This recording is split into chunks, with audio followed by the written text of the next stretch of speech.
लगाण वर्षारे उग्र रूप धारण करिछि मयूरभंज जिल्लार प्रसिद्ध पर्यटनस्थली भीमकुंड। जिल्लारे बन्या परिस्थिति सृष्टि होइछि। वर्ष सारा देश विदेशरू पर्यटकों भिड़ लगी रहुथिबा एही स्थान रे एबे लगाण वर्षा जोगु झरणार जलप्रवाह बहुगुण वृद्धि पाइछि। भीमकुंडर गर्जन करुथिबा जलराशि एकपटे प्रकृतिर अपूर्व सौंदर्य सृष्टि करुथिबा बेले अन्यपटे विपदर संकेत मध्य देउछि। देखंतु भीमकुंडर एही भयंकर किंतु मनमुग्धकर दृश्य लगाण वर्षारे प्रकृतिर प्रचंड स्रोत गर्जन करुछि भीमकुंड।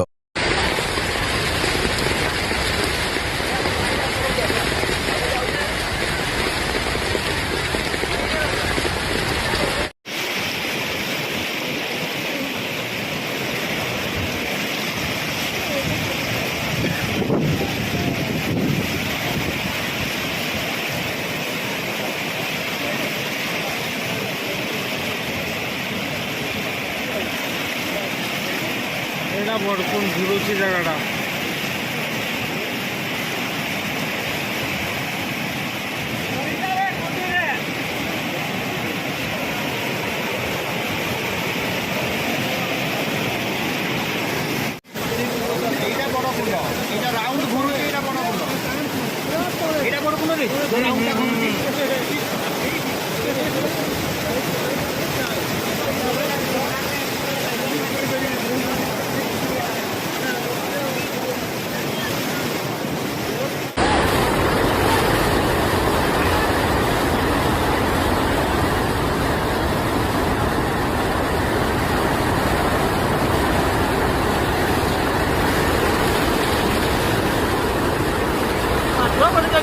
तेणु एही समय पर्यटक मानकु नदी किंबा झरणा निकटकू न जिबा एवं समस्त सुरक्षा निर्देश पालन करने को परामर्श दिया जाउछि।